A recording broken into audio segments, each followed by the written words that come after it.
Thank you, Mr. Chairman, and thank you, Commander Barnett, for your leadership and your testimony today. And I really want to thank all of the members for your leadership across our great country to make sure that all of our veterans in every corner of our country are properly served. So thank you very, very much for that. And I wanted to make sure that if there are any California Legionnaires here, if you'd stand up and recognize yourself, welcome, and thank you for your leadership. Commander Barnett, I had a more specific question. I think, as you know, the Congressional Budget Office has changed its policy for scoring bills to authorize new VA major medical facility leases. And this new policy, at least in my opinion, has made it quite difficult for Congress to authorize high priority projects across the country in a timely manner.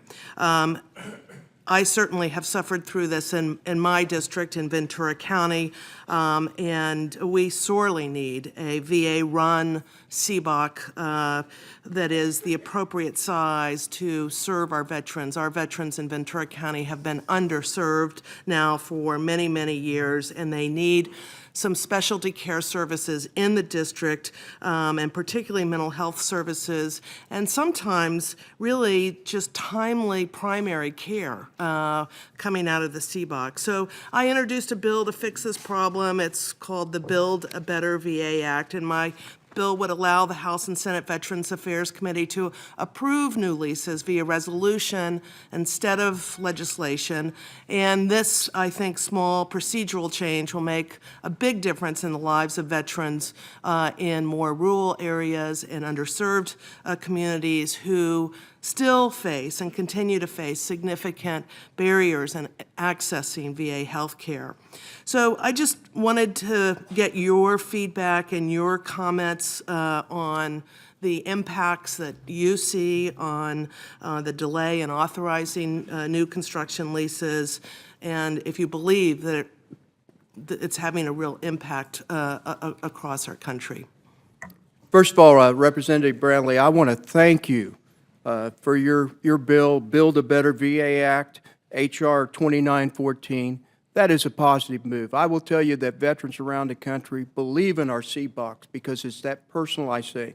And I'm going to pass this over to Lou Celli, who could probably provide some additional in-depth information reference to that. But I want you to know we are totally behind that act as the American Legion. Thank you, Commissioner. Thank you, Representative Brownley. So here we are again, right? 27 CBOCs. We were able to slip through with the Choice Act legislation, but it was a Band-Aid. All we did was kick the can down the road. It's time to fix this problem. Congress makes a concerted effort to fund outreach clinics in districts that desperately need that help. The VA needs to be able to execute. There's a problem there. It is certainly not the will of Congress. These CBOCs are not getting the attention they need. They're not getting built. They're not getting started. They're getting scored in a way that was not intentional.